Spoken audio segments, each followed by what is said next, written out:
पिछली वीडियो में हमने एक्सेल का थोड़ा सा इंट्रोडक्शन देखा था, जिसमें हमने सेल, रोज एंड कॉलम्स और नेम बॉक्स और फॉर्मूला बार के बारे में जाना था। आज हम थोड़ा सा शीट्स के बारे में जानेंगे। तो फिर चलिए ज्यादा देर नहीं करेंगे, अपन शुरू करते हैं। तो एक्सेल को मैंने ओपन कर लिया है। ये नेम बॉक्स रहा और ये फॉर्मूला बार रहा, और नीचे से अपन यहाँ से अपन जूम करते हैं। थोड़ा सा बड़ा करके दिखाता हूँ मैं आपको। और आपको याद तो होगा ही कि इसका मैक्सिमम जूमिंग लेवल 400% तक होता है। तो अभी आप देख सकते हो कि नीचे मेरी शीट 1 खुली हुई है। अभी जो ये अपन काम कर रहे हैं ये शीट 1 के अंदर कर रहे हैं। अगर आपको दूसरी शीट खोलनी है तो आपको आगे प्लस वाला आइकन पे क्लिक करना है। जैसे ही मैं क्लिक करता हूँ यहाँ पे सेकंड शीट खुल गई है, एक और बार क्लिक करते हैं थर्ड शीट खुल गई है। ऐसे आप बहुत सारी शीट्स एक साथ ओपन कर सकते हो। इसका एक शॉर्टकट भी होता है। अपने कीबोर्ड में F12 वाला जैसे ही आप बटन दबाओगे तो आपके सामने एक और शीट खुल जाएगी। और ये जो नई शीट खुली है F12 वाला बटन दबाने से ये आपकी सिलेक्टेड शीट के लेफ्ट साइड में खुलेगी। जैसे भी मैंने शीट 7 को सिलेक्ट कर रखा था, तो जैसे ही मैंने F12 दबाया तो जो शीट 8 है वो लेफ्ट साइड में ओपन हुई है शीट 7 के। तो अपन इसको उठा के साइड में भी ला सकते हैं, जैसे कि मैं ला रहा हूँ अभी। एक बार फिर से मैं F12 दबाऊंगा तो शीट 9 भी लेफ्ट साइड में खुलेगी, फिर शीट 10, 11, 12 ऐसे आप जितनी बार F12 दबाओगे शीट लेफ्ट साइड में खुलती जाएगी आपकी। तो मैंने टोटल 11 शीटें खोल ली है। और अगर मेरे को कोई शीट डिलीट करनी है तो मैं उसके ऊपर राइट क्लिक करूंगा और फिर यहाँ पे डिलीट का आपको ऑप्शन दिख रहा होगा, उसके ऊपर क्लिक कर देंगे तो आपकी शीट डिलीट हो जाएगी। अभी मेरी शीट 11 में कोई भी डाटा लिखा हुआ नहीं था, इसलिए उसको डिलीट करते टाइम कोई भी मैसेज नहीं आया।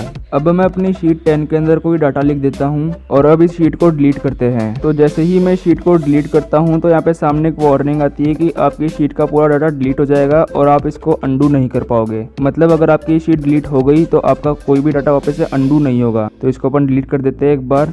और अब मैं जैसे इसको अंडू करने की कोशिश करता हूँ, अंडू कैसे होता है, Ctrl+Z से होता है। तो कितनी बार Ctrl+Z दबा लो आपकी वो शीट वापस से नहीं आएगी। अभी जैसे मैं इस शीट के अंदर कुछ लिख देता हूँ और जैसे मुझे इसको ऊपर वाली कुछ सेल्स के अंदर इसी चीज को कॉपी करना है, इसको ही लिखना है वापस से। तो मैं क्या करूंगा, इस सेल के कॉर्नर पे अपना कर्सर लेकर आऊंगा और इसको ड्रैग करके ऊपर ले जाऊंगा। तो जैसे ही मैं इसको ऊपर ले जाकर छोड़ूंगा तो ये अपने आप इन पूरे सेल्स के अंदर कॉपी हो जाएगा। एक बार मैं इन सारे सेल्स को सिलेक्ट करता हूँ और इनको डिलीट कर देता हूँ। एक बार जो भी लिखा हुआ है इसको मैं डिलीट कर देता हूँ। और अब मैं अपने कीबोर्ड में जैसे ही Ctrl+Z दबाऊंगा तो ये वापस आ जाएगा, क्योंकि Ctrl+Z करने से अंडू हो जाती है अपनी चीजें। और अगर आपको रीडू करना है, रीडू मतलब अंडू का उल्टा, तो आप क्या करोगे, Ctrl और Y दबा दोगे अपनी कीबोर्ड के अंदर। तो जैसे ही मैंने दबाया तो वो वापस गायब हो गया, क्योंकि वो रीडू हो गया, अंडू का उल्टा हो गया। अब बार शीट बोलने में मेरे को जोर आ रहा है, तो एक बार इसको रीनेम कर देते हैं। शीट के ऊपर राइट क्लिक करेंगे और फिर रीनेम के ऊपर क्लिक करेंगे। या फिर आप एक काम और कर सकते हो, अपने शीट के ऊपर डबल क्लिक कर दो लेफ्ट वाला। जब आप डबल क्लिक करोगे तो रीनेम का ऑप्शन आ जाएगा। तो इसको मैं रीनेम कर देता हूँ मेरे नाम के ऊपर। अब मैं शीट 2 को भी रीनेम कर देता हूँ। इसकी जगह अपन एक्सेल लिख देते हैं चलो एक बार। और शीट 3 में मैं लिख देता हूँ माइक्रोसॉफ्ट। और चलो शीट 4 में मैं लिख देता हूँ विंडोज। शीट 5 पे मैं लिख देता हूँ यूट्यूब। तो शीट को रीनेम करना तो आपको आ ही गया होगा। एक बात मैं आपको बता दूं कि आप जब शीट को रीनेम करते हो तो उसके नाम में स्पेस मत दिया करो आप, क्योंकि कोडिंग के टाइम पे जो शीट होती है उसके नाम में स्पेस नहीं होना चाहिए। और जो प्रोफेशनल लोग होते हैं वो भी स्पेस नहीं देते हैं। स्पेस की जगह अंडरस्कोर का यूज कर सकते हो आप। या फिर अगर आप स्पेस देते हो तो आपको इन्वर्टेड कॉमा लगाना होता है, लेकिन आप स्पेस ना ही दो तो बढ़िया है। आप अंडरस्कोर का यूज कर सकते हो। जैसे कि मैंने अभी शीट 5 में यूट्यूब लिखा है, उसके अंदर मैं अंडरस्कोर का यूज कर रहा हूँ। अब अपन शीट्स के टैब का कलर चेंज करेंगे। टैब मतलब जैसे कि आप नीचे देख रहे हो जहाँ पे अपने शीट्स के नाम लिख रखे हैं, उसमें जो शीट सिलेक्ट नहीं है वो तो ग्रे कलर की है और जो सिलेक्ट है वो ग्रीन कलर की है। तो इनको अपन चेंज करेंगे। अब इसके लिए अपनी शीट के ऊपर राइट क्लिक करो और फिर टैब कलर के ऊपर क्लिक करो। अब यहाँ से अपने टैब के लिए कोई भी कलर सिलेक्ट कर सकते हो। जैसे कि अभी मैं ये ऑरेंज वाला कलर सिलेक्ट कर लेता हूँ, तो ये ऑरेंज कलर का हो गया है, आप देख सकते हो आराम से। ऐसे ही मैं एक्सेल को ग्रीन कलर का कर देता हूँ, माइक्रोसॉफ्ट को मैं ऑरेंज कलर का कर देता हूँ, इसको भी मैं विंडोज को ब्लू कलर का कर देता हूँ और यूट्यूब को रेड कलर का कर देता हूँ मैं। उम्मीद है कि आपको रंग भरना आया होगा। आपको मैं एक बात बता दूं कि अपन कोई भी जब फॉर्मूला लिखते हैं एक्सेल के अंदर तो उससे पहले इक्वल का साइन लगाते हैं, या फिर कैलकुलेशन करने से पहले इक्वल का साइन लगाते हैं, जैसे कि मैंने पहले वाली वीडियो में बताया भी था। तो यहाँ पे मैं एक फॉर्मूला लिख रहा हूँ